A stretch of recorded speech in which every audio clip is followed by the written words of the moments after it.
आयुष्य खातो काळ सावधान, संत समागमी धरावी आवडी, करावी तातडी परमार्थाची, नाशिवंत देह जाणार सकळ, आयुष्य खातो काळ सावधान, तुका म्हणे ह्या लोकीच्या व्यवहारे, नका डोळे धुरे भरोनिया राहू, नाशिवंत देह जाणार सकळ, आयुष्य खातो काळ सावधान. विठ्ठल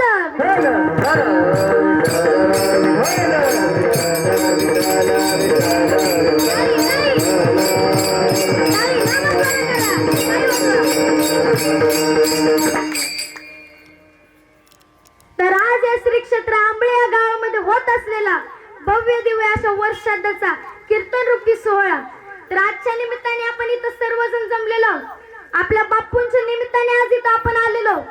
पण या कीर्तन रूपी सेवेला सुरुवात करण्यापूर्वी महाराज, तुम्ही आम्ही ज्या भगवंताचे दास आहोत, ज्या भगवंताची संपत्ती बघायला गेली तर अवघा ब्रह्मांड त्याचंच आहे.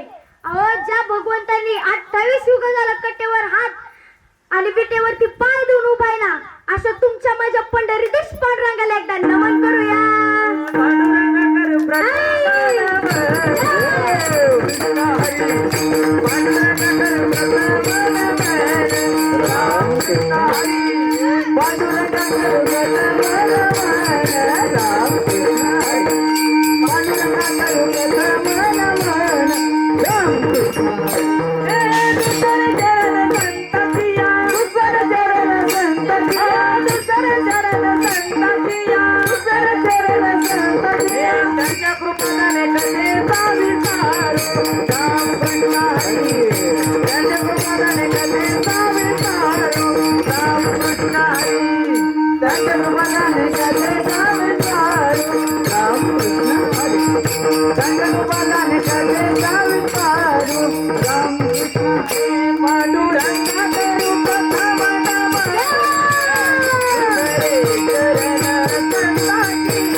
पांडुरंगाला नमन झाल्याच्या नंतर महाराज, ज्यांनी 16व्या वर्षी ज्ञानेश्वरी सारखा महान ग्रंथ लिहिला, ज्यांनी योग्यांना तृप्त करण्याकरिता चांगदेव 65 लिहिली, ज्यांनी तत्व वेदांना तृप्त करण्याकरिता अमृत अनुभव लिहिला, आणि तुमच्या माझ्या सर्वसामान्य जीवांचा उद्धार करण्याकरिता हरिपाठ लिहिला, अहो त्या माऊलींचं तेज किती असेल हो.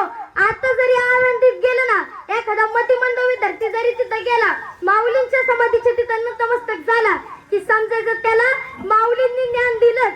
कारण माऊलींचं तेज अजूनही बघू शकता की त्यांची ब्रह्मचारीची साधना पण त्यांच्या तेजा पुढे फिकी पडेल इतका माऊलींची साधने पुढे तेज येते. मग बघू शकता ज्ञानेश्वर माऊलींचं इतकं जर तेज असेल, इतकं समाधीचं, तिथं जाऊन तिथं जर आपण तपश्चर्या जर केली तर ती साक्षात भगवंतापर्यंत पोहोचत असते. म्हणून आपण पण आपल्या कीर्तनामध्ये कुठल्याच प्रकारचं ज्ञानाची कमतरता पडायला नको, म्हणून त्या माऊलींना एकदा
माऊलींना नमन झाल्याच्या नंतर महाराज तसं तुम्हाला सांगायची गरज नाही बरं का, पण सांगावं लागतं आठवण करून द्यायला. एखाद्या नवीन जोडप्याचं लग्न झालं की शेजारची माता मुली लगेच तिच्याकडे पळत जाते बरं का. आजी करतात बरोबर आहे.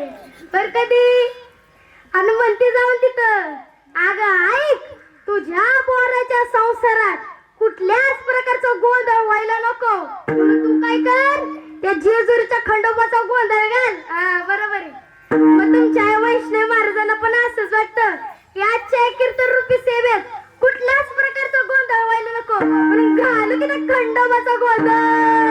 वारी वारी माझ्या मल्हारीची वारी, वारी मल्हारीची वारी, माझ्या मल्हारीची वारी, वारी मल्हारीची वारी, माझ्या मल्हारीची वारी, वारी मल्हारीची वारी, माझ्या मल्हारीची वारी. अहम वाग्या सोहम वाग्या प्रेम नगरा वारी, अहम वाग्या सोहम वाग्या प्रेम नगरा वारी. रावण बोली भजनी लागा देव करा कैवारी, रावण बोली भजनी लागा देव करा कैवारी. वारी वारी वारी मल्हारीची वारी ना, माझ्या मल्हारीची वारी, वारी मल्हारीची वारी, माझ्या मल्हारीची वारी.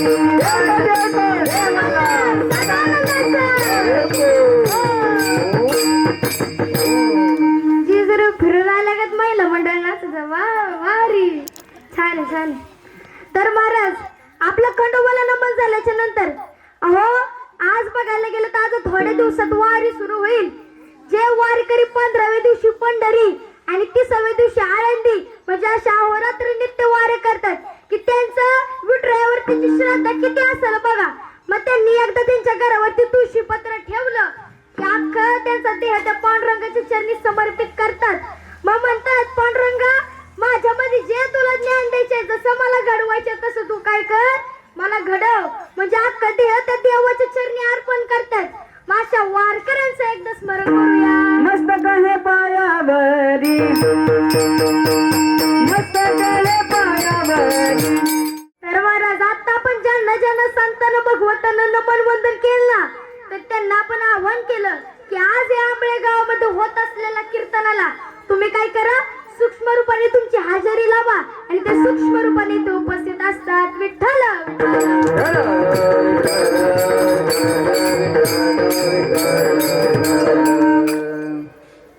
तर आजचा अभंग 4 चरणांचा म्हणजे आपल्या ज्ञानोबारायांनी जसं आपल्याला ज्ञान दिलं, पण तुकोबारायांनी आपल्याला काय केलं, अभंगांच्या मार्फत काय सांगितलं, जीवनाचा खरा मतीत अर्थ सांगितलं. माझ्या तुकोबारायांचा 4 चरणाचा अभंग आज निवडलाय. या अभंगातून तुकोबाराय आपल्याला खऱ्या जीवनाचा मतीत अर्थ समजावून सांगतात. विठ्ठल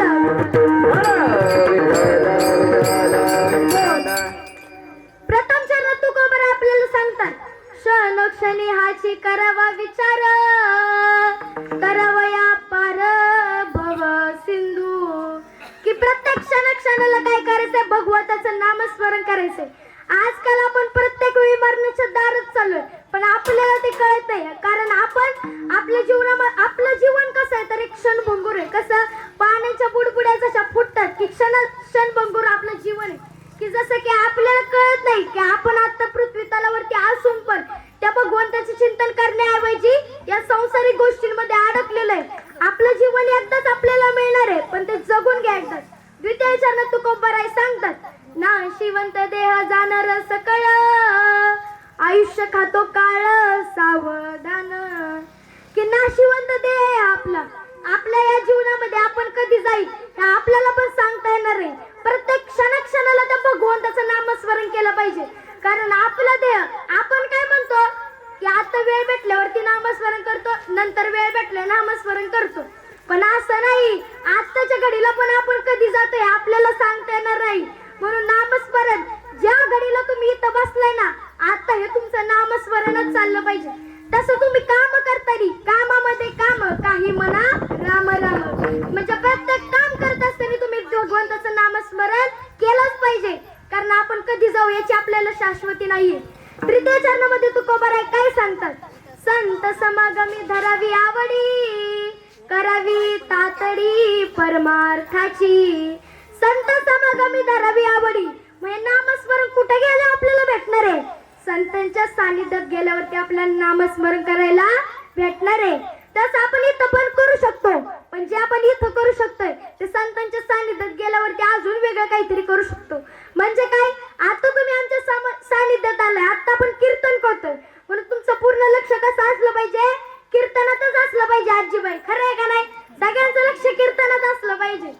मग आता म्हणताल तुम्ही आम्ही आत्ता नामस्मरण करायचं का, आत्ता नामस्मरण केलं पाहिजे. प्रत्येक क्षणाला नामस्मरण केलं पाहिजे. अंतिम चरणात तुकोबाराय काय सांगतात, तुका म्हणे या लोकीच्या व्यवहारे आणि नका डोळे धुरे भरून यारो.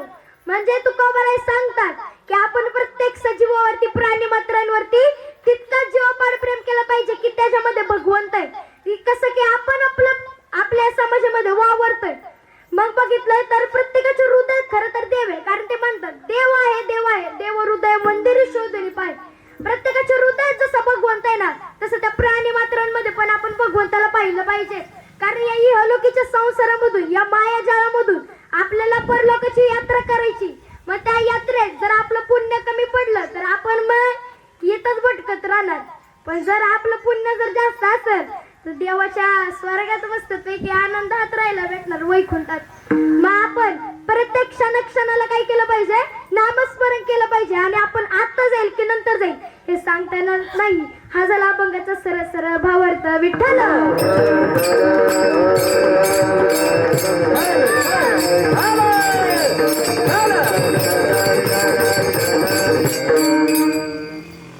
प्रथम चरणात तुकोबाराय काय सांगतात, जसं की आपलं एखादं लेकरू असतं, त्या लेकराचा जन्म झाला की त्याला काय होतं, थोडं हळूहळू करत तो वाढत जातो. पण आपलं तसं आहे का, आपलं पण तसंच आहे महाराज. आपण पण संसारामध्ये गेलं की आपण थोडं करत त्यात गुंतत जातो आणि आपल्या संसार रूपी मायाजाळातून आपण कधीच सुटत नाही. पण एकदा का अशा हरी कीर्तनात भजनात जर तुम्ही येऊन बसला तर थोडी तुम्हाला हिंट भेटते की आपण देवाचं नामस्मरण केलं पाहिजे. धर्म मंडपात आल्यावरती तुम्हाला कळणार आहे की भगवंताचं नामस्मरण कुठं आणि कसं केलं पाहिजे.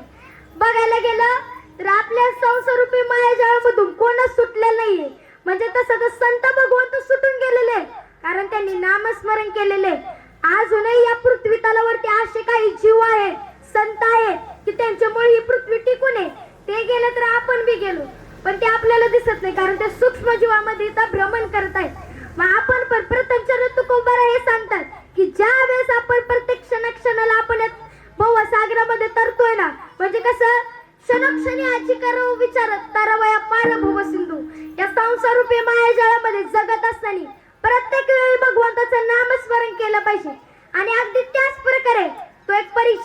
होता.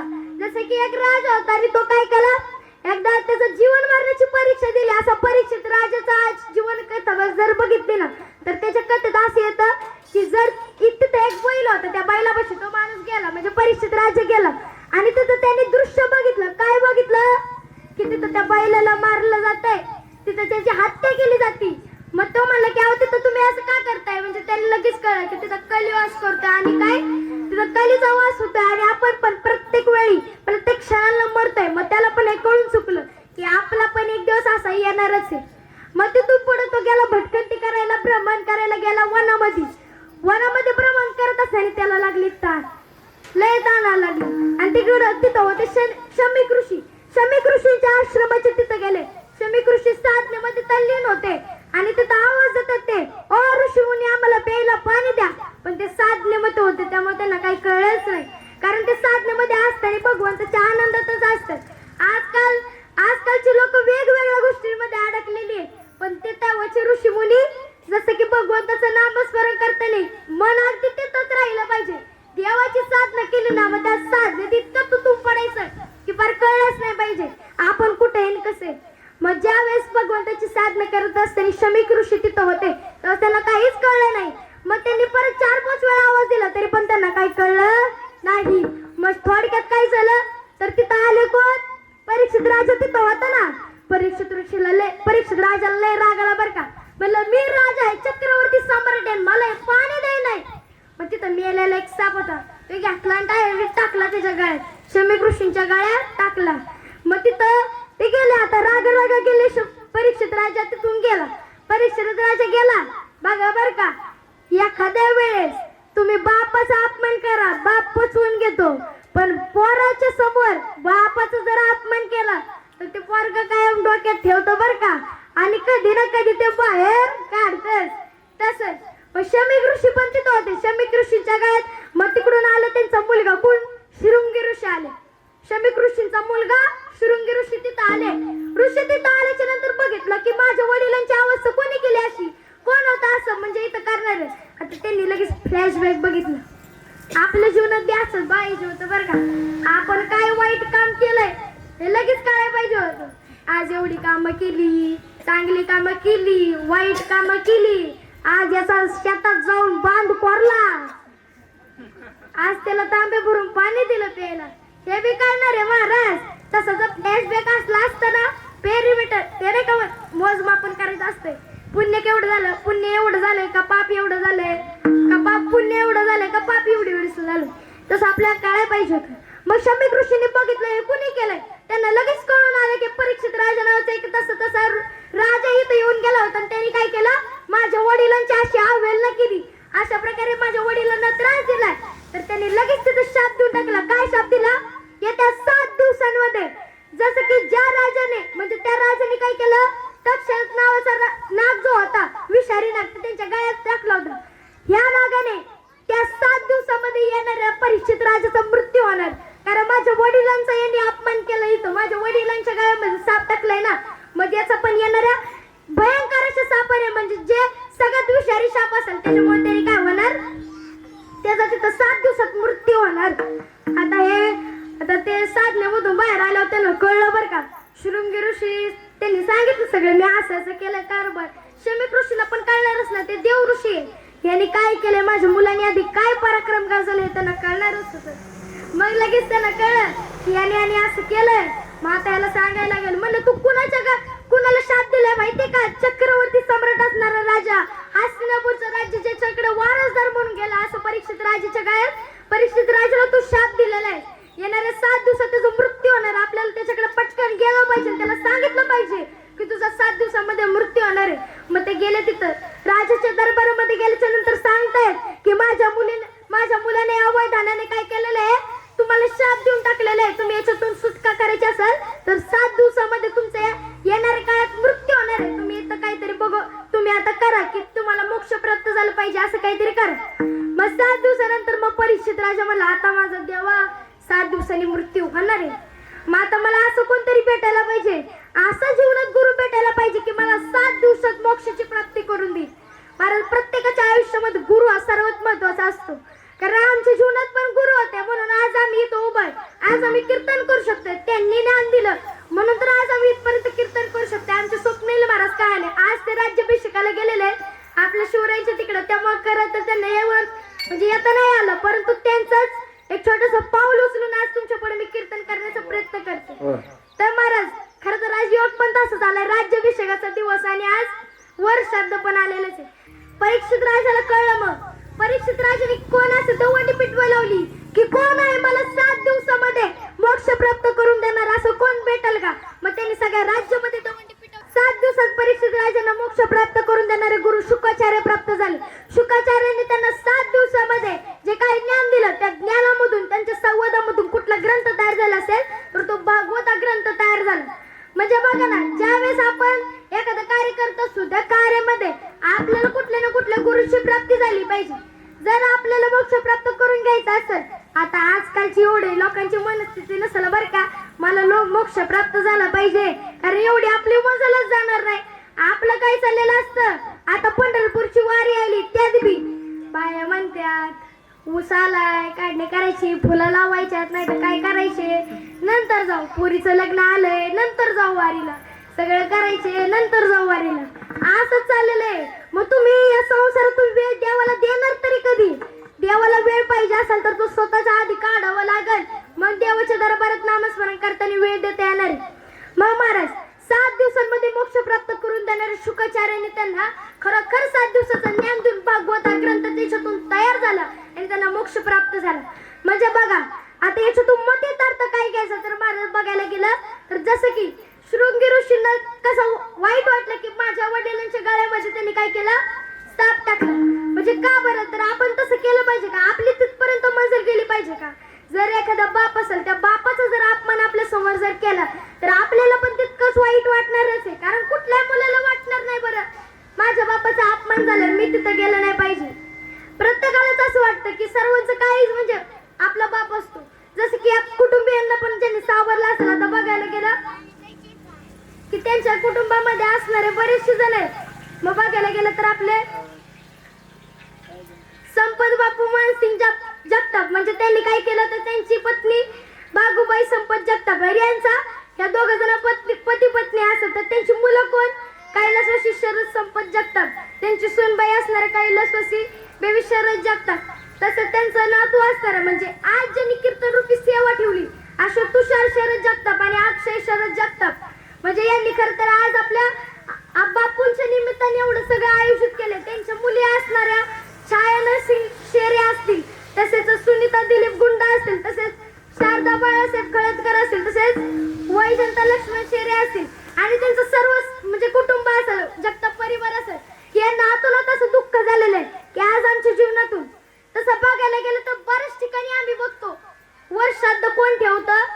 तर बघायला गेलं तर आम्ही प्रत्येक ठिकाणी जातो तेव्हा आम्हाला कळतं की इथं कोणी वर्षात ठेवले तर त्यांच्या मुलांनी त्यांचं वर्षात ठेवलेलं असतं. म्हणजे मुलांनी एका मुलांनी बापाचं वर्षात ठेवले असं आम्हाला बऱ्याच ठिकाणी जाणवतं. पण ह्या ठिकाणी आज बघायला गेलं तर आजचे वर्षात एका नातवाने आपल्या आजोबांसाठी ठेवलेलं वर्षात. म्हणजे बघायला गेलं ना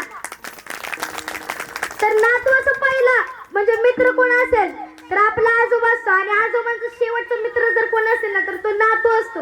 अतिशय सामर्थ्याने उभं राहिलेलं हे कुटुंब आहे आणि यांच्या जीवनामधला खरं तर खडतर प्रवास त्यांनी पूर्ण करून आज ते इथपर्यंत आलेले. म्हणजे बघायला गेलं तर त्यांना दुःख झालेलंच आहे, पण आपल्या क्षणातून क्षणभंगुर जीवनातून आपल्याला पुढे जायचं आणि काय करायचंय, भगवंताचं नामस्मरण करायचं. हेच अभंगाचं प्रथम चरणापर्यंतचा अभंग आपला सोडून झालेला आहे. द्वितीय चरणामध्ये काय म्हणतात, नाशिवंत देह जाणार सकळ आयुष्य खातो काळ सावधान. प्रत्येक क्षणाला आपण भगवंताच्या दारामध्ये नाही तर नरकाच्या दारामध्ये चाललेलो आहे. पण कधी जर तुम्ही नामस्मरण करत नसाल तर नरकाच्या दारात चाललाय आणि भगवंताचं नामचिंतन करत असाल तर तुम्ही देवाच्या दारात चाललाय. प्रत्येक क्षणाला आपला श्वास खर्च होतात. म्हणजे ऍव्हरेजली आपण किती श्वास घेत असेल 21,600 किती श्वास घेत असेल तरी पण आपण प्रत्येक क्षणाला आता जेव्हा माझ्या नशिबामध्ये जर देवाने 7 करोड श्वास दिले असतील तर मी पुढचा श्वास गेले तर काही थांबणार नाही. तुमच्या जीवनात तर 600 श्वास दिले असतील तर तुम्ही तेवढाच घेणार आहे, नाहीतर 1000 दिला असतं तर तुम्ही तेवढाच घेणार आहे. नाही तर लाख दिलं असतं. मला म्हणतात तुम्हाला करोड घेतलं ना, आम्हाला 100च दिलं. तसं नाही हो, तुम्हाला बरंच आयुष्य असं. पण तुम्ही पुढचा श्वास घ्यायला थांबणार आहे का? अजिबात नाही. कारण प्रत्येकाच्या जीवनात जेवढं देवाने लिहिलंय तेवढंच भोगायला भेटणार आहे. कारण भोगणे ते फळ संचिताचे. प्रत्येक क्षणाला आपण जर मृत्यूच्या दरबारामध्ये जात असेल, मृत्यूच्या दारात जात असेल, तर प्रत्येक क्षणाला देवाचं नामस्मरण करणं हाच आपला उद्देश असला पाहिजे. कुठला उद्देश? आपला उद्देश कुठला असला पाहिजे? तर भगवंताच्या तत्वात जाऊन म्हणजे भवसागरातून तरुण जायचा आणि भगवंताच्या दारामध्ये भगवंताच्या तत्वात विलीन व्हायचा आपला उद्देश असला पाहिजे. कारण देवाचं नामस्मरण करायचं कोणाच्याच नशिबात नसतं. प्रत्येकाच्या आयुष्यामध्ये जेवढं लिहिलंय ना तेवढंच होणार आहे. तुमच्या नशिबात नामस्मरण करणं लिहिलं असेल तरच तुम्ही करणार. कारण आता एकदा जर तुम्ही विठ्ठल विठ्ठल म्हणला, एकदा विठ्ठल जरी म्हणलं ना तरी तुमच्या पदरात किती पुण्य भेटणार आहे हे तुम्ही पण गणित करू शकणार नाही. कारण देवाचं गणितच असं आहे की ते आपल्याला करणारच नाही. तर असं बघायला गेलं तर अनेक संत महात्मे होऊन गेले की ज्यांनी आपल्या प्रत्येक क्षणाला काय केलं तर भगवंताचं नामस्मरण केलं आणि संसारूपी मायाजाळातून तरुण गेलेले आहेत, पुढे ती गेलेले आहेत ते. मग कोण होऊन गेले तर संत सूरदास होऊन गेले, संत जनाबाई होऊन गेला, संत मुक्ताबाई होऊन गेले, संत नामदेव होऊन गेले. त्यांनी प्रत्येकाच्या आयुष्यात काय केलं? देवाचं चिंतन केलं. म्हणून ते आजकालच्या भवसागरातून तरुण गेलेले आहेत. कारण त्यांना कळतंय समजा एखादी नौका असली तर त्या नौकेला खालून बीळ पडलेलं असलं आणि ती मध्ये गेली, परिभ्रमण करायला मध्ये गेली त्याच्यामध्ये खालून होल होतं म्हणून त्याच्यामध्ये पाणी जास्त पडायला लागलं. म्हणून काय झालं ते हळूहळू नाव बुडायला लागली. पण तेच जर खालचं बीळ बुजवायचं कसं तर नामस्मरण करून बुजवायचं. आपल्या प्रत्येकाच्या आयुष्याला होला पडलेलंच आहे. कारण देवाच्या दरबारात जायचं असेल तर नामस्मरण आधी पाहिजे. मग ते बीळ जर बुजवायचं असेल तर प्रत्येक क्षणाला नामस्मरण केलंच पाहिजे का नाही? जर आपण भगवंताचं चिंतन केलं तरच तो चिंतनाचा सोहळा आपल्या मनामध्ये निर्माण होऊन जर आपण भगवंताचं नामस्मरण केलं तरच आपल्याला प्राप्त होणार आहे. मग असं बघायला गेलं तर संत सूरदासांनी आपल्या जीवनात काय केलं? प्रत्येक क्षणाला देवाचं नामस्मरण केलं. ज्यावेळेस त्यांना काय वाटत होतं की आज माझ्या समोर जर एखादं आलं, समजा एखादं कोण आलं तर माझी वासना त्याच्या समोर गेली नाही पाहिजे, माझी कुणावरतीच वासना गेली नाही पाहिजे. तर ते तिथे एक महिला होती तर त्या महिलेवरती त्यांची वासना गेली. मग ते पुढे गेले त्यांच्या पाठीमागं. तर ते म्हणले की माझ्या पाठीमागं तुम्ही का आलाय? तर त्या क्षणाला तत्काळ क्षणाला संत सूरदासांनी त्यांनी म्हणले की तुम्ही मला काय द्या, 2 दाभण घेऊन द्या. त्यांनी 2 दाभणं घेऊन दिली आणि जशी त्यांनी त्यांच्या डोळ्यामध्ये खुपसली की त्यांचे डोळे आखे गेले. म्हणजे बघा आपलं जर तेवढं जर म्हणजे आपण त्या निर्णयावरती जर ठाम असेल ना तर यांना काही जरी असलं तरी पण आपण आपला निर्णय ठामपणाने प्रत्येक क्षणाला आपण आपला खरंच करू शकतो. मग आपण त्याच्यावरती आपण आत्मविश्वास असला पाहिजे आपला. जसं बघायला गेलं तर तिथं गेला आणि मग काय केलं? कालांतराने देवाच्या दरबारामध्ये तो गेला आणि देवाला म्हणला की माझी एवढी वाईट वासना गेली की मी इथपर्यंत पार त्या महिलेच्या पाठीमागे गेलो. मग जसं ते भगवंताची भक्ती करत गेले तसे त्यांना आपोआप डोळे आले. म्हणजे बघा प्रत्येक क्षणाला आपण पण देवाचं नामस्मरण केलं बरं का. मी 10 वेळा हे का सांगते वरडून? कारण ते आपण केलं पाहिजे. नाही तर तुम्ही म्हणताल आता इथं ऐकतात नंतर घरी जाऊन परत तुमचं काय बोलतात चालायचं. तसं करू नका. कारण देवाचं नामस्मरण तुम्ही आयुष्यभर करायला भेटणार आहे. पण कुणाला माहिती तुम्ही आत्ता जाताय का उद्या जाताय. त्यामुळे हाय थोरच करून घ्या. तसं बघायला गेलं तर आपले छत्रपती शिवाजी महाराजांनी पण प्रत्येक पावलावरती जगदंबा मातेचं नामस्मरणच केलेलं आहे. का तर त्यांना वाटत होतं की आपण पण आपल्या जीवनामध्ये काय करावं? देवाचं नामस्मरण करावं. प्रत्येक पावलावरती छत्रपती शिवाजी महाराजांनी आपल्या छत्रपती शिवाजी महाराजांनी जगदंबा मातेचं नामस्मरण केलं की त्यांना माहिती होतं की आजकाल आपल्या जीवनामध्ये जाऊन जर मरायचं असेल तर माझ्या देवासाठी मरलं पाहिजे. आज ना उद्या आपण मरणारच आहे, मरणाच्या दारात जाणार आहे. म्हणून तुकारामांना पण असं वाटलं की जर आपले छत्रपती शिवाजी महाराजांनी देवाचा जर जय घोष केला असेल तर त्यांना पण आपण धन्यता दिलीच पाहिजे. धन्य शिवाजी शिवाजी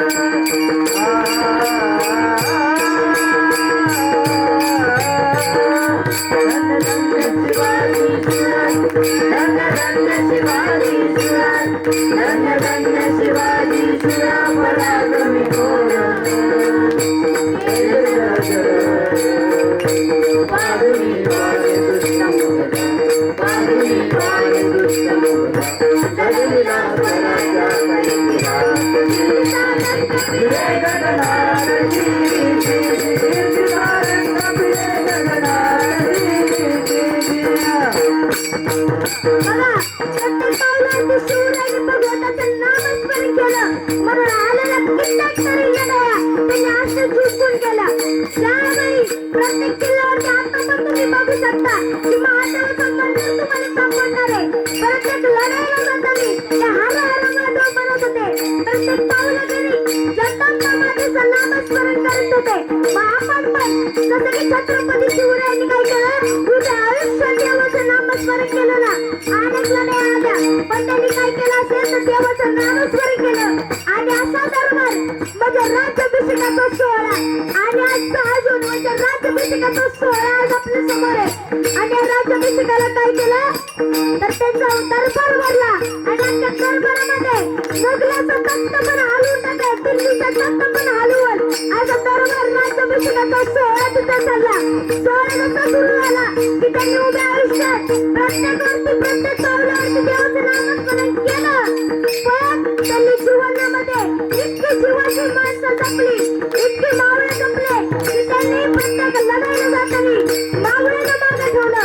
आधी स्वतः वार केला मग त्याच्या मावळ्याला वार केला दिला म्हणजे त्याचा दरबार गेला आणि प्रत्येक जण त्याला मुजरा घालत होता. हे मुजरा मानाचा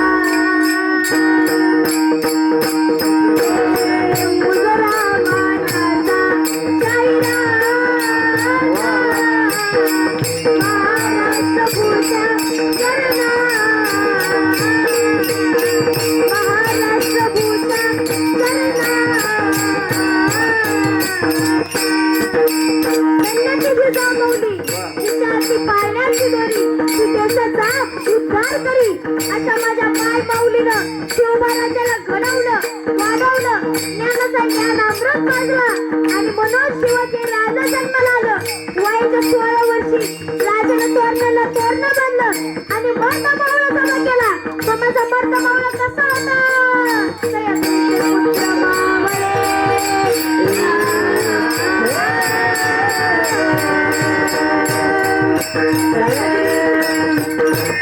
सह्याद्रीचे पुत्र मावळे, सह्याद्रीचे पुत्र मावळे, सह्याद्रीचे पुत्र मावळे, जरी गोवळे वारी प्राण सुबखाती, वारी प्राण सुबखाती. 16 वर्षाचा होता वाचक आता शिवछत्रपती हरणारजी, आता शिवछत्रपती हरणारजी. असं माझ्या राजाला पकडण्यासाठी महाराज काय झालं तर पेटीचा विडा उचलण्याकरिता तिच्या दरबारामध्ये बडी बेगमने काय केलं तर तिच्या दरबारामध्ये धपकेत मारलेला विडा उचलायला लावला आणि त्या अफजल खानाने क्रूर औरंगजेबाच्या औलादीने म्हणजे अफजल खानाने तिचा विडा उचलला आणि छत्रपती शिवाजी महाराजांना मारण्याकरिता निघाला. अफजल खान निघालाय क्रूर राक्षसाचं रूप घेऊन निघालाय आणि तो कुठे गेलाय सगळ्यात अगोदर त्याला तुळजाभवानीच्या मंदिराच्या तिथे गेलाय. तुळजापूर मध्ये गेल्याच्या नंतर देवी मातेची विटंबना करू लागलाय आणि तुळजापूर मध्ये गेल्यानंतर त्या भवानी मातेचा सभा वाजू लागला. प्रगटली भवानी आराधने निर्गुण निर्गुण, प्रगटली भवानी महिषासुर महिषासुर मर्दाना महिषासुर महिषासुर मर्दाना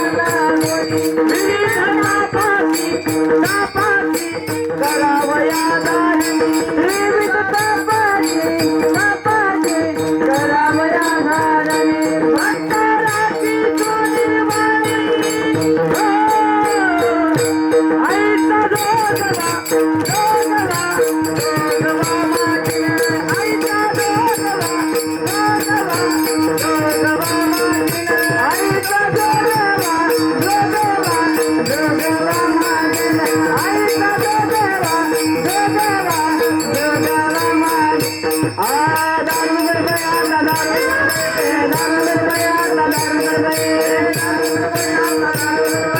दारू गया दारू कोल्हापूरची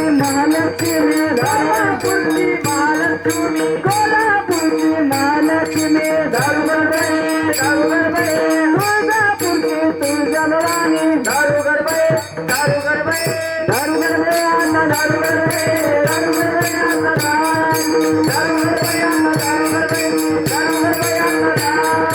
महाराज खानाने तुळजापूर सोडलं.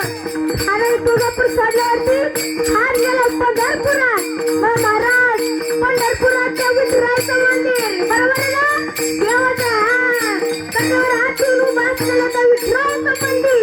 त्या विठुरायच्या मंदिरात गेल्याच्या नंतर इकडे तिकडे बघायला लागला. विठुराय काय त्याला गावं नाही. अहो जो देव भगवंत ना त्या गवळणींना गावलं नाही तर त्या अफजलला काय गावायचा देव. मग आपल्या पंढरपूरच्या ग्रामस्थांनी काय केलं, देवाला असं लपून ठेवलं की त्याला काही घावलंच नाही. महाराज तिथे गेल्यावरती एकच आपण गायचं.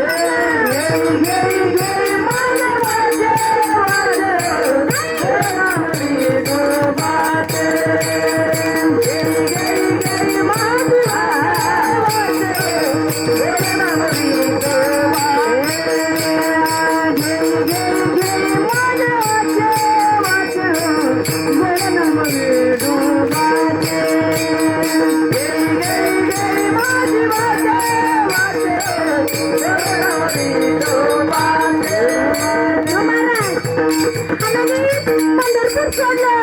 खान गेला पैठणमध्ये कुणाची समाधी, नाथ महाराजांची समाधी.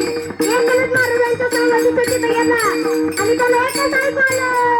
डौर फिरवितो तुम्ही डुगू ऐका, डौर फिरवितो तुम्ही डुगू ऐका, डौर फिरवितो तुम्ही डुगू ऐका, डौर फिरवितो तुम्ही डुगू ऐका.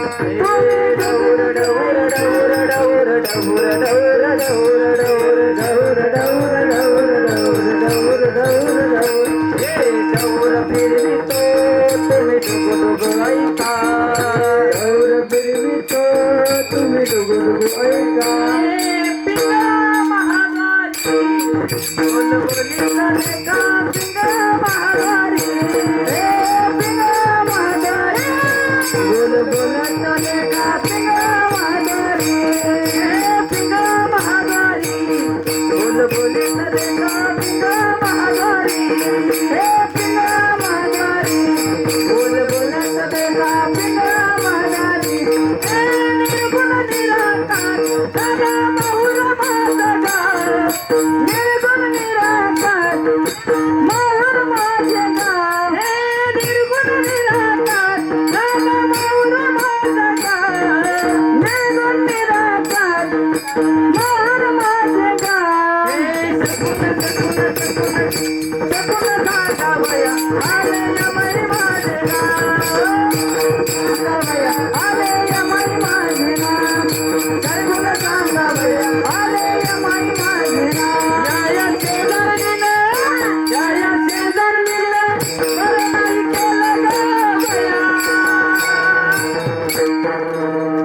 मला पंढरीला नेलं ग बया, पंढरीला नेलं ग बया, मला आरतीला नेलं ग बया, मला पंढरीला नेलं ग बया. खानाने पंढरपूर सोडलं बरं का. खानाने पंढरपूर मागाशी सोडलेला अहो तुमच्या लक्षात कसं काय. खानाने पैठण सोडलं आणि मग महाराज नाही हो आता पंढरपूरच सोडलं. नाही हो अहो आता काय सोडलं तुमच्या आहे का लक्षात. खानाने पैठणच सोडलं आणि गेला मग पुढं. जसं की पुढे गेला आणि मग पुढे गेल्याच्या नंतर महाराज तिथं औरंगजेबाची आवलत म्हणजे कोण अफजल खान. त्या अफजल खान सगळीकडे शोधायला लागला. शिवराय आता येत्या नंतर येतात. जसा तो शामियानामध्ये गेला, शामियानात गेल्याच्या नंतर मग भेटीसाठी छत्रपती शिवरायने विचारायला लागला की शिवराय कुठे आहे, शिवराय कुठे आहे. त्याला काही वाटायला लागलं आता म्हणलं आता काय आपला खेळच गेला, आता त्याला काही कळलंच नाही. पण ते म्हणला छत्रपती शिवराय काही साधे असतील. त्याला असं वाटलं अहो छत्रपती शिवाजी महाराज त्याला भवानी माता प्रसन्न होती, ती काही साधे सुद्धा छत्रपती शिवाजी महाराज असतील का. त्या छत्रपती शिवरायाने मग काय केलं, जसं की खान गेला, खान शामियानात गेला तर खान तिथं बसला. आला मग छत्रपती शिवराय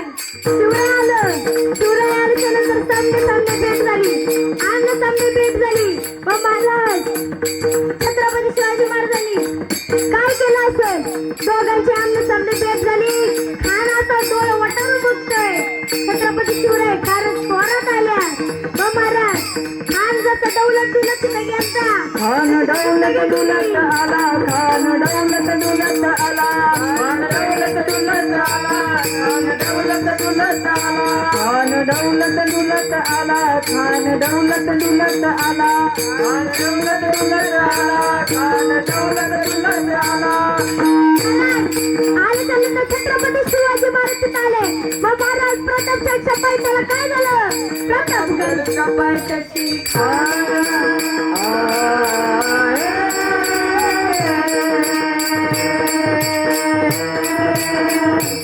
प्रतापगडच्या पायथ्याशी खान प्रतापगडच्या पायथ्याशी खान प्रतापगडच्या पायथ्याशी खान आला बेमान नाही शिवाजीराजाच्या करामती शिवाजीराजाच्या करामती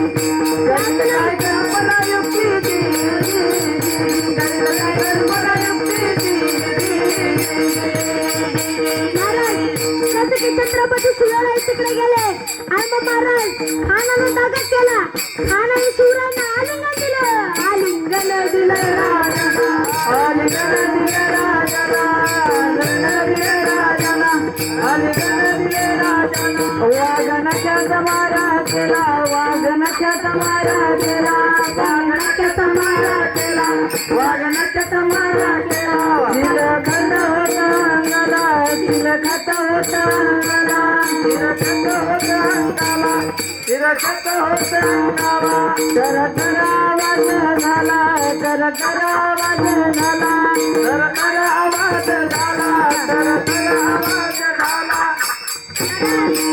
झालं ना जसं कोथळा बाहेर काढायच्या टायमिंगला खानाला वाटलं आता काय याचं खरं नाही पण खान गेला गडबडून आणि जसं छत्रपती शिवाजी महाराजांनी वाघ तो बाहेर काढलं पाडलं त्यांच्या पोटाला जसं की नरसिंह भगवंतानी आपल्या छत्रपती शिवरायांनी कसं आचार करायला पाडलं ना तसं नरसिंह भगवंतानी कसं आपल्या खानाला पाडलं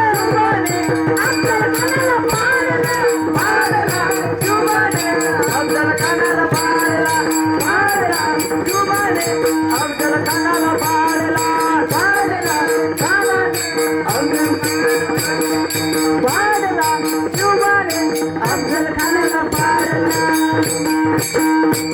महाराज आजकालच्या काळामध्ये आपल्या काळामध्ये काय कळत नाही की कुणाला कळतच नाही आपण कसं वागतोय कसं करतोय कुणालाच कळत नाही कुणाला काय नाही मग छत्रपती शिवाजी महाराजांनी जसं त्याला फाडलं ना जसं की नरसिंह भगवंत सगळ्यांना माहिती असणार की नरसिंह भगवंतांनी त्यांना फाडलं कुणाला फाडलं हिरण्यकश्यपूला फाडलं त्या हिरण्यकश्यपूला फाडल्याप्रमाणे इकडं पण कलियुगात पण तसं भगवंत होऊन गेले म्हणजे आपले छत्रपती शिवाजी महाराज होऊन गेले शिवरायांनी त्याला फाडलं म्हणून एकदम जोरदार घोषणा करायची छत्रपती शिवाजी महाराजांनी सगळ्यांनी आपले हात उजवा हात वरती करा उजवा हात वर करा सगळ्यांनी उजवा हात उजवा एकच हात वर करा उजवा मूठ बांधा सगळ्यांनी मूठ बांधा आणि आपली छाती वरती ठेवा सगळ्यांना आपली छत्रपती शिवरायांची गारज पाहिजे आणि तो खाली करा हा सगळ्यांनी छाती हात ठेवा जसं की पोलादी बनकट केलं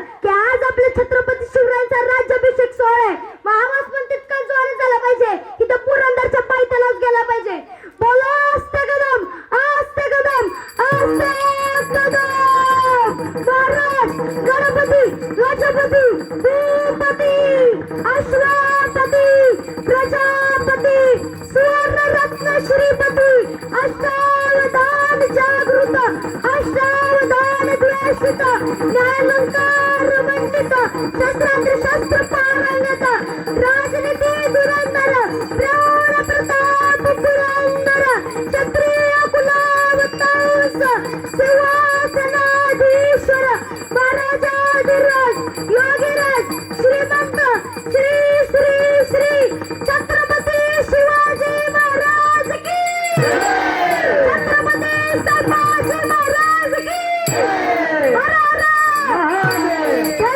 म्हणून प्रत्येक क्षणाला भगवंताचं नामस्मरण केलं पाहिजे की शिवरायांनी पण नामस्मरण केलं मग आपण पण त्याच प्रकारे शिवरायांचं जर नामस्मरण केलं देवाचं नामस्मरण करा कारण आजकालच्या कलियुगातला देव म्हणजे छत्रपती शिवाजी महाराज आहे जसं की आपल्याला बघायला भेटलं की पंढरपुरामध्ये पण देव आहे, पण त्या पंढरपुराचा अवतार म्हणजे साक्षात पांडुरंग आहे. जरी महादेवाचा अवतार असला तरी पण सगळे देव एकच आहे.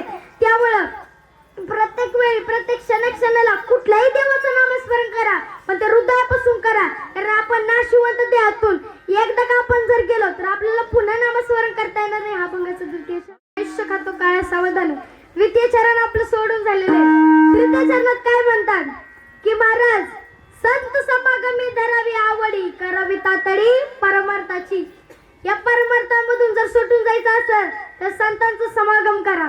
कारण संतांच्या सहवासात गेल्याच्या नंतर आपल्याला कळतं योग्य मार्ग कुठला. जर आपली संगत चांगली पाहिजे माणसाची, काही करा तुम्ही पण संगत चांगली ठेवा. आजकालच्या काळात आई बापाचं महत्व प्रत्येकाला कळू द्या. कारण ज्या वेळेस आपण आपली संगत चांगली ठेवाल ना, आजकाल तुमची मुलं कुणाच्या संगतीमध्ये हे आपण आधी जाणून घ्या. जर वाईट संगत असेल तर त्याला तिथंच सांगा की तुमची वाईट संगत काय कर सोडून द्या आणि चांगल्या मुलांच्या संगतीला लागा. का तर आजकालच्या काळाचे भवितव्य जर कोण असेल तर तुमची लेकरं आहे. आज खरं तर भवितव्य तुमच्या काळामध्ये म्हणजे आपला काळ गेला, काळ तो जुना काळ गेला, आजीबाईंचा जुना काळ गेला. पण आजकालचा काळ भयंकर आहे, इतका भयंकर आहे की सगळ्यांना माहिती आहे की अनेक अशा गोष्टी घडतात आपल्या या काळामध्ये. पण तरी पण आपण जर आपल्या लेकरांना आधी सावध करून ठेवलं तर त्यांना कळेल की आपण वागायचं कसं नेमकं. तर त्याच्याकरिता संगत चांगली ठेवा. कारण संतांचं समागम जर आपल्या जीवनात जर झालं ना, एक ना एक दिवस आपल्या भगवंताने असं त्याची पण भगवंताची पण कास म्हणजे जर आपण धरली म्हणजे भगवंताची संगत धरणं ही पण एक संगतच झाली. कारण त्याचं नामस्मरण केलं की त्याच्या संगतीत गेल्यासारखं आहे. जर आपण आपल्या जीवनामध्ये आपण आता हायच बरं का, तर तुमच्या आजी आजोबांचं काय नसेल. कारण तुम्ही आजी आजी तुम्ही तुमचं राहू शकता, आजोबा आजोबा तुमचं राहू शकता, पण तुमची मुलं बाळा कुणाच्या संगतीत आहे याचा आधी विचार करा. की जर आजकालची पिढी वायाला गेली तर आपले छत्रपती शिवाजी महाराजांनी जे आपल्याला दिलंय ते पुढच्या काळात आपण पेरणार तरी कसं आहे. कारण आजचं युवक उद्याचं भवितव्य आहे. आज जर आपण चांगलं घडलं तर उद्याचं युवक काय करणार आहे, महाराष्ट्राला भारताला पुढच्या दिशेने येणार आहे. आपण आपल्या घरापुरता विचार करू नका, सगळ्या समाजापुरता विचार करा. कारण तुमच्या एका मुलामुळं कित्येक तरी जणांचं भवितव्य आपण करू शकतो बरं का. तुमचा मुलगा जर चांगला असेल, मुलगी चांगली असेल. कारण संतांचं समागम करणं, आता छत्रपती शिवाजी महाराजांनी त्यांच्या मावळ्यांचं समागम, मावळे कोणाच्या समागमामध्ये होते तर छत्रपती शिवरायांच्या संगतीमध्ये होते ना, म्हणून त्यांचा चांगला सहवास घडला. श्रीकृष्णांनी सुदामाची संगत धरली नव्हे तर सुदामाने श्रीकृष्णांची संगत धरली, म्हणून त्याचं काय झालं, जीवनाचा उद्धार झाला. जसं की भक्त प्रल्हादाने काय केलं तर नरसिंह म्हणजे आपले जे नरसिंह भगवान होते त्यांची कास धरली, त्यांची आवड धरली, म्हणून त्यांनी तिथपर्यंत पुढे जाऊन त्यांनी काय केलं तर आपल्या संतांच्या सहवासामध्ये जाऊन त्यांनी पुढचा प्रवास सुखदत केला. तर आपले छत्रपती शिवरायांनी काय केलं, खरं तर आज मी शिवरायांबद्दल जास्त बोलते का, कारण आज राज्याभिषेक सोहळा शिवरायांचा आहे. कारण शिवरायांनी आज खरं तर योग खूपच चांगला आलेला आहे. कोणाच्या पण नशिबात येत नाही, तो जगताप परिवाराच्या नशिबात आलाय. जोरदार टाळ्या वाजवा त्यांच्यासाठी. मग महाराज ज्या वेळेस आपण जर भगवंताने दिलेल्या पावलावरती चालला तर आपल्याला कळेल की पुढे जाऊन करायचे काय. जर ज्ञानेश्वर माऊलींनी जर वेगळ्याच वाईट गोष्टींमध्ये जर गेला असेल तर त्यांनी आज आपल्याला एवढं ज्ञान देऊ शकले असते का, अजिबात नाही. संत जनाबाई सुळावरती गेला आणि तिथे जाऊन त्यांनी आवाज दिला देवाला की काय म्हणल्या की भगवंत मला इथं वाचव. भगवंताने खरं खरं वाचवलं. का वाचवलं, कारण त्यांनी तेवढी साधना केली होती भगवंताची. कारण त्यांना माहिती होतं की आपण जर देवाला आवाज दिला तर पूर्णपणे समर्पित होऊन जर आवाज दिला तर भगवंत आपल्यासाठी काय उभा राहणार. मग आपण तेवढी श्रद्धा आपली देवापाशी असलं पाहिजे. सगळंच नशिबावरती सोडून चालत नाही, कुठेतरी श्रद्धा असावी. आपली जर श्रद्धा असेल तरच देवापर्यंत आपण पोहोचू शकतो. कारण आपल्या माता मुली म्हणतात हातातनं घेऊन जाईल पण नशिबातनं घेऊन जाईल का, अजिबात नाही. बरोबर आहे. जसं बघायला गेलं, हा बरोबर आहे. माहिती तुम्ही हसताय, माहिती तुम्हाला माहिती आहे. रानात खुरपत असताना सगळे म्हणतात तुला माहितीये का आज आमच्या भावड्याने एवढं चांगलं काम केलंय की शाळेत त्याचा पहिला नंबर आला, लगेच दुसरी म्हणते तर आमचा भावड्या पण लय हुशार आहे बरं का. आमच्या पप्पाने 10वीला 100% मार्क पडलं, 99% मार्क पडलं. आमच्या दीदीने एवढं काम केलं असं म्हणतात.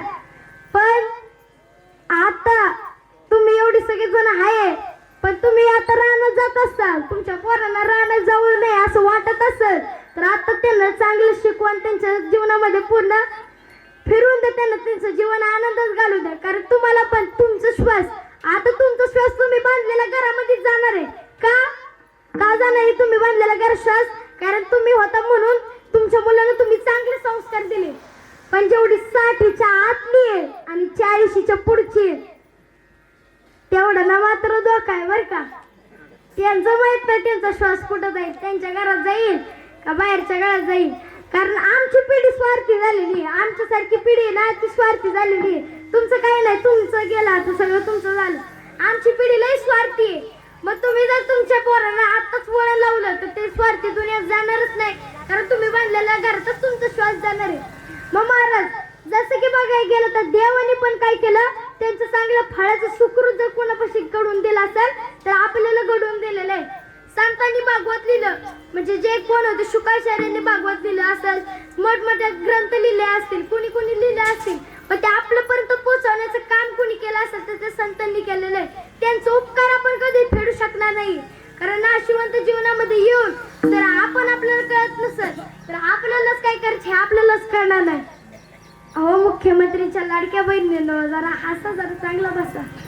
तर महाराज प्रत्येकाच्या जीवनामध्ये अंतिम सत्य मरणच आहे. युधिष्ठिर दादाने प्रश्न विचारला, या मला प्रश्न विचारला की आपल्या जीवनाचं अंतिम सत्य काय आहे? अंतिम सत्य एकच सांगितलं, काय आहे? मरण. हेच आपल्या जीवनातलं अंतिम सत्य आहे. प्रत्येक जीवाला आलेला जन्म हा मरावा लागणारच आहे. कारण जन्म आणि मरण याच्यामधला जर कुठला शब्द असेल तर तो नामस्मरण. जर आपला एवढा प्रवास चांगला व्हावा असं वाटत असेल तर त्या नामस्मरणावरती जास्त बळ द्या, नामस्मरण करत राहा. कारण जर आपण एवढं चांगल्या समाजामध्ये वापरताय तुम्ही, तर तुम्हाला कळलं पाहिजे की आज आपण एवढं सगळं कळतंय, एवढं सगळं करतोय. जर आपण जर चांगलं वागलो तरच येणाऱ्या काळामध्ये पिढी सुखद होणार आहे आणि चांगली होणार आहे. जर आपण एखाद्या काळामध्ये, म्हणजे आपला तुमचा काळ हा आता जरी जुना झाला असला तरी पण त्या नवीन पिढीला काय कळतच नाही. जरी तसं बघायला गेलं तर आपण काय करतोय ना आपण काय करायचंय आपल्यालाच कळत नाही. कारण जसं की आपण वागतोय, आजकालचं जीवन एक क्षणभंगूर झालेलं आहे. कधी जाईल आपल्याला सांगता येणार नाही. म्हणून या नामस्मरण करून घ्या. एकदा आलाय ना या जीवनात, भगवंताचं नामस्मरण करा.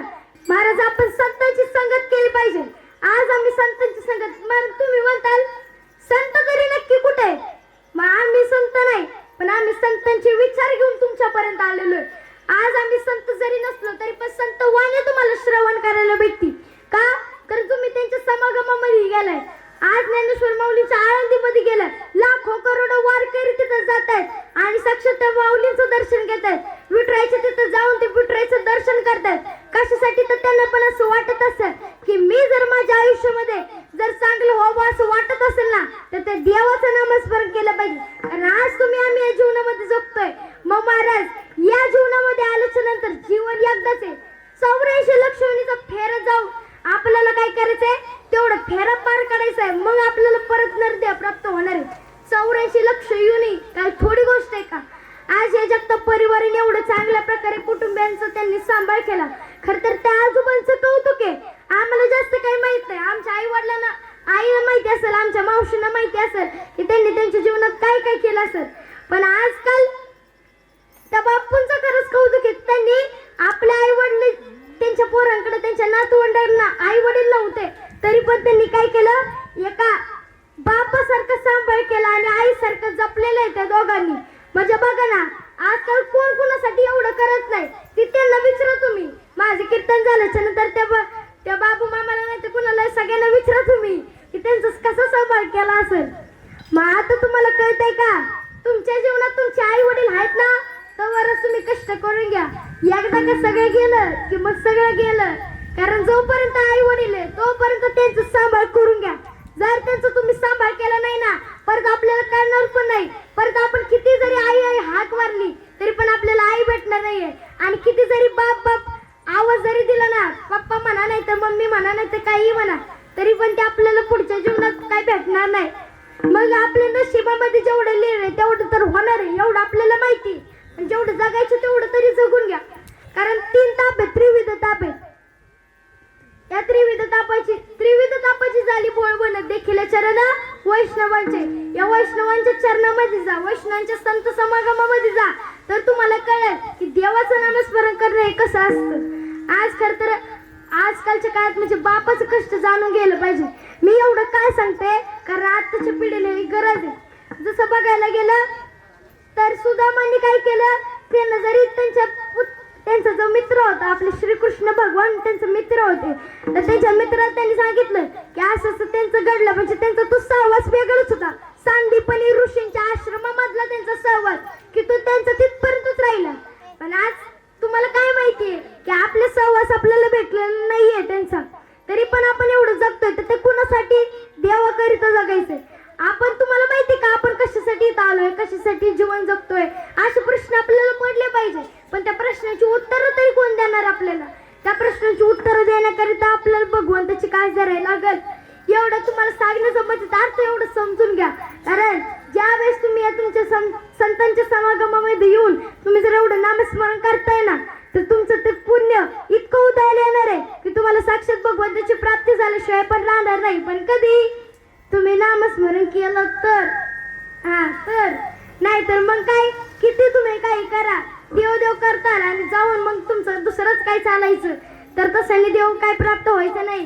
कारण देव काय बाजारचा भाजीपाला आहे का तो असं सहज भेटायला. मने नाही भाव मने देवा मला भाव, हे मने नाही भाव मने देवा मला भाव, देव अचानक भेटायचा नाही, देव बाजारचा भाजीपाला नाही रे, देव बाजारचा भाजीपाला नाही रे, देव बाजारचा भाजीपाला नाही रे.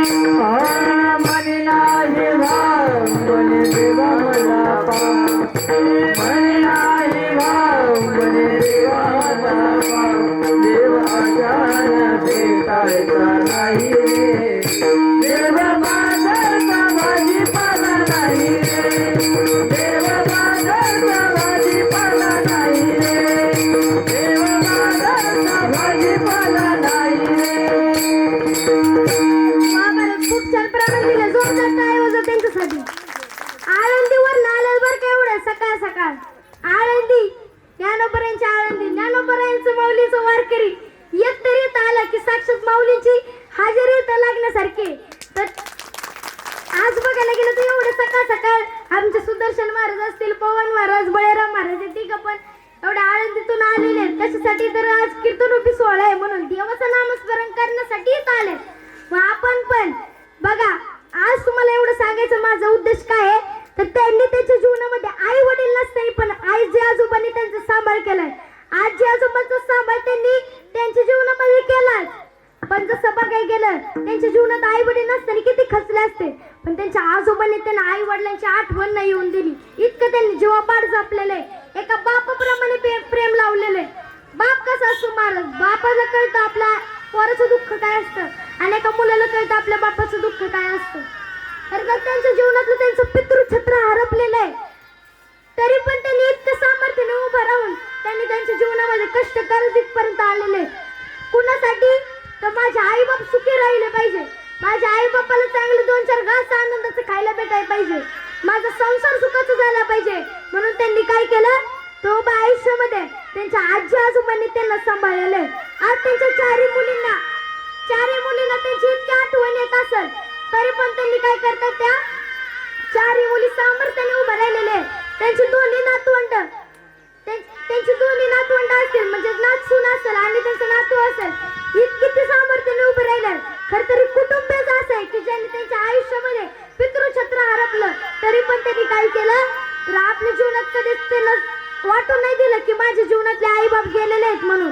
कधीच असं त्यांना वाटलं नाही. मग महाराज त्यांच्या जीवनात जर त्यांनी असं वाटून नसेल दिलं ना, मग तुम्ही आम्ही तरी कोण आहे हो? आपल्याला पण असं वाटलं पाहिजे की मी पण माझ्या बापासाठी काहीतरी केलं पाहिजे, माझ्या आई बापासाठी काहीतरी केलं पाहिजे. आज तुम्ही तुमच्या माहेरला गेला असताल, सासरला गेला असताल, तरी पण तिथं जाऊन तुम्हाला कधीतरी आठवण आली असेल ना, आली असेल. कारण तुम्हाला असं वाटत असेल की माझा बाप तिथं सुखाने नांदतोय का, आनंदात आहे का, तसं त्या चारी लेकीनं पण असं वाटत असेल की माझा बाप कसा असेल, माझा बाप काय करत असेल. तरी पण त्यांनी त्यांच्या जीवनात एवढं कष्ट करत उभा केलेला हा संसार आहे, एवढं सामर्थ्याने उभा राहिलेला आहे त्यांचा संसार आहे. तरी पण त्यांनी काय केलंय, या संसारात पुढे गेलेले ते. तुम्हाला भगवंताची चरणी एवढीच प्रार्थना करते की खरं तर त्यांच्या जीवनातलं जेवढं काही दुःख असेल ते भगवंतांनी नाहीसं करावं. त्यांच्या जीवनात म्हणजे वर्ष पूर्ण होऊन गेले तरी अख्खं वर्षभर त्यांनी असंच दुःखामध्ये सहन करत गेलेले. अख्खं दुःख त्यांचं एक वर्षभर त्यांच्या घरावरती कोसळलं होतं.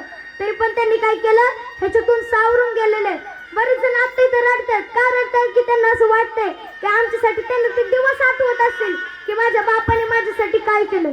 खरंच आपण पण आपल्या जीवनात बाप जोपर्यंत आहे ना, बाप नावाचं काहीच आपल्यापर्यंत आहे ना, तोपर्यंत त्याचं काही कष्ट करत असेल तेवढं करून घ्या. नाही तर येणाऱ्या काळात कोणच आपल्याला साथ द्यायला नसणार आहे. आपल्यावरती जर एखादं येणारं संकट असेल तर ते संकट दूर करायला आपला खंबीरपणे पाठीशी उभा असणारा बाप आपल्यापाशी पाहिजे. की म्हणला पाहिजे, पोरी तू लढ, मी काही पण तुझ्यासाठी करायला तयार आहे, असा आपला बाप असतो. त्या बापाचं काही समजून घ्यायला कोणच नसतं, पण ज्याची लेक असते ना त्याला कळतं की आपल्या बापाचं काय असतं. आज माझे पण आई वडील इतकं कष्ट करून मला इथपर्यंत येऊन वाढवत आहे. मला इथपर्यंत येऊन कीर्तन करण्यासाठी आज त्यांच्यामुळे मी प्रेरित झाले आणि मला त्यांनी संस्थेमध्ये पाठवलं, म्हणून तर मी कीर्तन करू शकते. कशासाठी, माझ्या आई बाप्पाचं स्वप्न मला पूर्ण करायचे म्हणून. माझ्या आई बाप्पाने दिलेलं स्वप्न मला पूर्ण करायचं होतं आणि आज साक्षात ते उतरलेले, ते स्वप्न पूर्ण झालेलं आहे. म्हणजे त्यांना पण किती आनंद झाला असेल. तसं तुम्ही पण तुमच्या आयुष्यात एक असं कार्य करा, असं कर्तृत्व करा की तुमच्या आई बाप्पाला चौकात जाताना अभिमानाने ताट मान करून उंच करून जाता आलं पाहिजे. की म्हणलं पाहिजे माझी मुलगी एवढी डॉक्टर झाली, इंजिनियर झाली, IPS झाली, असं सांगता आलं पाहिजे. माझा मुलगा चांगल्या जॉबला कामाला आहे, असं सांगता आलं पाहिजे प्रत्येकाला. कसं आपण पण त्या आई वडिलांची इतकी काळजी घेतली पाहिजे, इतकी काळजी, इतकं जपलं पाहिजे की त्यांना वरती गेल्यावरती पण अभिमान वाटला पाहिजे की माझ्या पोरांनी मला इतकं जपलं, माझ्या नातवंडांनी मला एवढं जपलं, असं त्यांना खरं तर वाटत असेल. आज त्यांची हजेरी चित्रगुप्ताच्या समोर आहे. चित्रगुप्ताच्या समोर जाऊन तिथं 1 वर्षाचा प्रवास पूर्ण करून त्यांचं पाप पुण्य ठरलं जाणार की त्यांचं पाप पुण्य किती असणार. पाप जर जास्त असेल तर त्यांना कळणार आहे आणि पुण्य जर असं असेल, पुण्य जर जास्त असेल तर त्यांची रवानगी स्वर्गात होणार आहे. तसंच मग आपण पण पुण्य जर जास्त पाहिजे असेल ना तर त्या देवाचं नामस्मरण करा. जसं की आपण आज तुम्हाला मी सांगितलं की आई वडिलांची कष्टाची जाणीव ठेवा, आई वडिलांचं नामस्मरण करत राहा, कारण त्यांचं नामस्मरण करणं हे साक्षात भगवंताचं नामस्मरण करणं आहे. आजकालच्या जीवनातलं दैवत म्हणजे आपले आई वडील. महाराज ते देशांपर्यंतचा अभंग आपलं सोडून झालेलं आहे. सर्वांनी वारकरी परंपरेप्रमाणे दोन्ही हात उंच करा. वारकरी परंपरेप्रमाणे आपलं दोन्ही हात उंच करून ते आपल्या बापूंकरिता, बापूंसाठी इतकं भजन करायचंय की त्यांना पण आनंद झाला पाहिजे की माझ्यासाठी एवढं भजन करतात. एकदा हातीन टाळी आणि मुखाने नामस्मरण करूया. हर गाणं सर्वांनी भजन करा.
विठ्ठल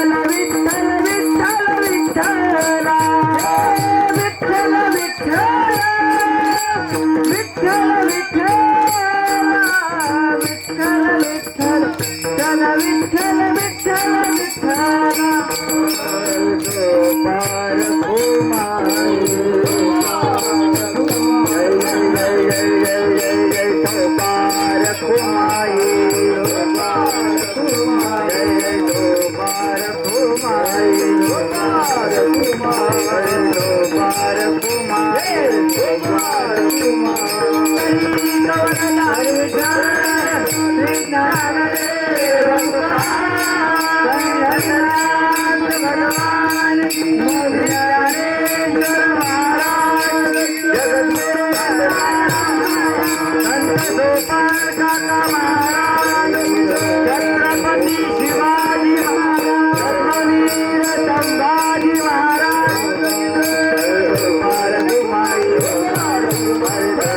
कुमाई कुमाई क्षणक्षणी हाची करावा विचार तरवया पार भव सिंधू नाशिवंत देह जाणार सकळ आयुष्य खातो काळ सावधान संत समागमी धरावी आवडी करावी तातडी परमार्थाची नाशिवंत देह जाणार सकळ आयुष्य खातो काळ सावधान तुका म्हणे ह्या लोकीच्या व्यवहारे नका डोळे धुरे भरून या राहू नाशिवंत देह जाणार सकळ आयुष्य खातो काळ सावधान विठ्ठल अंतिम चरणात तुकोबारे काय सांगतात अंतिम चरणात म्हणतात की तुका म्हणे ह्या लोकीच्या व्यवहारे नका डोळे धुरे भरून या राहू म्हणजे काय म्हणतात की आपल्याला इहलोकीची यात्रा पूर्ण करून जायची आपला ज्यावेळेस मृत्यू होणार आहे त्यावेळेस आपल्याला भवसागरातून तरुण गेल्याच्या नंतर आपण ज्या परलोकाची यात्रा करणार आहे ना त्यावेळेस आपलं पुण्य कुठंच कमी नाही पडलं पाहिजे कारण आपण इतके दिवस झालं भगवंताची साधना केली ती वायाला कशी जाऊन द्यायची आता आजकाल आहेत परमार्थिक लोक आपल्या आंबळे गावामध्ये भरपूर आहे सगळ्यांना माहितीच आहे की तिकडे सगळं परमार्थिक भजनी मंडळ सगळं बसलेलंच आहे तर तुम्हाला काय आता मी सारखीच ओळख करून देते कारण त्या दिवशी पण गावामध्ये कार्यक्रम झाला होता आणि एकदा पण कीर्तनासाठी मी आलो होतो त्यामुळं सगळ्यांना माहितीच असेल की आज आपल्या गावामध्ये जे काही एवढं सगळं परमार्थिक वैभव आहे ते खरं तर भगवंतामुळे आणि आज बघू शकता की इतकं भैरवनाथाच्या मंदिराचं काम इतकं भारी झालेलं आहे की त्याच्यामध्ये सगळे वारकरी असतील टाळकरी माळकरी सगळी भजनी मंडळ असेल त्यांनी इतकं चांगल्या प्रकारे आपल्या गावचा विकास करण्याकरिता सगळ्यांनीच मदत केलेली आहे सगळेजण चांगल्या प्रकारे परमार्थिक भाग आपला सुधारवण्यात आहे सगळ्यांनाच वाटत असेल की आज एवढा कीर्तनरूपी सोहळा एवढा चांगला पार पडलेला आहे मग महाराज हे सगळं आम्ही कीर्तन सगळं झाल्याच्या नंतर आम्ही परत आमच्या शेतामध्ये जाऊन काम करणार सगळं करणार आम्ही परत हाई असं रुटीनला लागणार मग आम्ही भजन तरी कधी करायचं नामस्मरण तरी कधी करायचं मी तुम्हाला सांगितलं ज्याप्रमाणे की तुम्हाला नामस्मरण करायचं असेल तर काळ वेळ नाम उच्चारित नाही दोन्ही पक्ष पाही उद्धरती म्हणजे काय नाम घ्यायला कुठलंच काळ वेळ चिंतनाची गरज नसते कशाचीच गरज नसते मुखाने नाम घ्यायचंय आपल्याला आणि भगवंताचं नामस्मरण करायचं एवढंच करायचं असतं तर महाराज मग बघा ज्यावेळेस आपण इहलोकीच्या यात्रेतून परलोकाला जाणार आहोत म्हणजे आज बघू शकता की जे काही परमार्थिक सुख जर आपल्याला कोणामुळे असेल तर ते भगवंतामुळे मग आपण जेवढं आयुष्य पुण्य केलं असेल तर ते दरबारामध्ये कोणाच्या जाणार आहे भगवंताच्या आज आपल्या हजेरी चित्रगुप्ताच्या समोर आहे कारण चित्रगुप्ताला पण माहिती असतं आपलं पुण्य किती आहे पाप केवढं आहे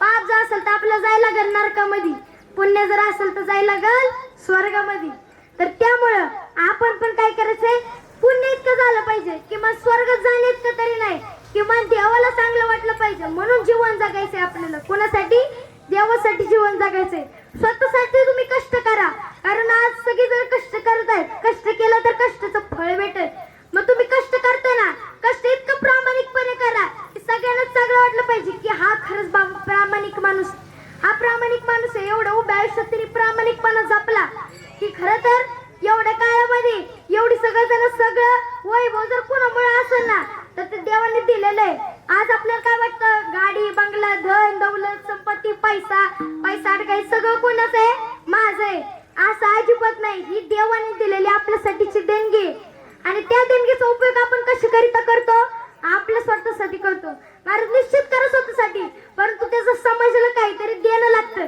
त्यामुळं आपण पण त्याचा उपयोग चांगल्या प्रकारे केला पाहिजे कारण आता जर तुम्ही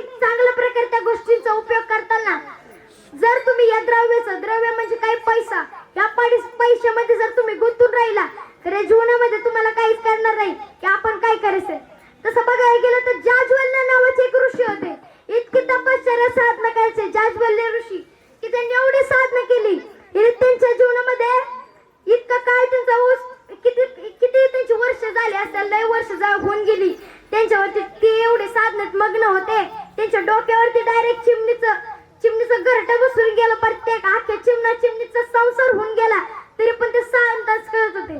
त्यांच्या अख्ख्या जट्टा वाढलेल्या होत्या, कधी ते साधना करत होते म्हणून. त्यांचा सगळा संसार होऊन गेला आणि त्या संसारामध्ये गेल्याच्या नंतर मग ते जसे साधनेमधून उठले की त्यांना अहंकार झाला त्यांच्या भक्तीचा.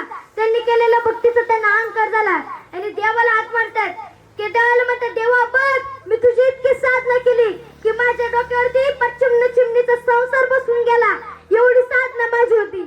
मग वरून देवाचा आवाज आला. देव म्हणला, अरे जाज्वल्ल्या, कुठल्या भक्तीच्या बाता करतो तू? तुझ्यापेक्षा सर्वश्रेष्ठ कोण आहे? तू तुलाधार आहे. मग महाराज तो जाज्वल्य ऋषी म्हणले की मी एवढी देवाची साधना केली, मग माझ्यापेक्षा श्रेष्ठ साधना कोणी केली? एवढा श्रेष्ठ कोण आहे? तू तुलाधार आहे का? मग तो तुलाधाराकडे बघायला गेला. नक्की तुलाधार कोण आहे? आम्हाला बघितलंच पाहिजे. मग तुलाधाराकडे गेला. त्या तुलाधाराला बघायला लागला आणि मला की त्यांनी सगळं त्याचं दिवसभराचं निरीक्षण केलं. दिवसभर निरीक्षण केलं. तो काय करायचा? तुलाधार म्हणजे काय? तुलाधार नाही, तुला धारण करणार म्हणजे तुलाधार. त्याचे भरपूर अर्थ आहेत, पण त्याचं काय? तुला धार नाही, तुला धारण करणारा तो कोण? तुलाधार. त्या तुलाधाराकडे केला आणि त्या तुलाधाराचं दिवसभर निरीक्षण करू लागला. त्याने काय देवाची देवपूजा नाही केली, काही नाही केलं. मला ह्यो देवाला एवढा सगळ्यात कस काय आवडतो? माझ्यापेक्षा जास्त याला देव कस काय आवडतो बरं? मी माझ्यापेक्षा श्रेष्ठ भक्ती ह्याने केली का? मग देवाचं बघत त्याने अख्खा त्याचं निरीक्षण केलं दिवसभर. त्याने काय दिवाबत्ती करताना नाही दिसला, देवाच्या पाया पडताना नाही दिसला. शेवट मग संध्याकाळ होऊन गेली. ते शटर त्याचं बंद करून, त्याचं सगळं बंद करून तो निघाला होता, त्याचं दुकान बंद करून. घरी जायच्या टायमिंगला तो तिथं थांबला आणि म्हणले, जाज्वल्य ऋषी त्याला म्हणला की तू एवढं काय करतो की तुम्ही एवढी भगवंताला प्राप्त होताय, एवढी देवाची भक्ती करताय, कशामुळे? मग महाराजांनी सांगितलं की मी फक्त माझं जीवन प्रामाणिकपणे जगतो, माझा प्रामाणिकपणा माझ्यामध्ये सिद्ध करतो. मी दररोज सकाळी उठताना फक्त भगवंताचं नामस्मरण करतो, मनोभावाने शरण जातो आणि माझा नित्यक्रम प्रामाणिकपणाने पार पडतो. म्हणून कदाचित असं होऊ शकत असेल. आणि मग त्याला कळलं की आपण जशी भक्ती करतो ना, त्या भक्तीमध्ये जर स्वार्थ आला, तुम्ही किती पण मोठी भक्ती करा, काय त्याचा उपयोग होणार नाही. देवाची तुम्ही किती आता जरी भक्ती करत असाल ना, जरी त्याचा काहीच उपयोग होणार नाही. जर त्या भक्तीमध्ये स्वार्थीपणा आणि अहंकार जर आला तर त्याचा आखी शून्य झाली तुमची भक्ती. म्हणून भगवंताचं नामस्मरण करायचं. ह्या लोक तुम्ही परत जायचं असेल परलोकात तर देवाची साधना करायचं, देवाचं नामस्मरण करा. एवढीच मी पांडुरंगाच्या चरणी प्रार्थना करतो.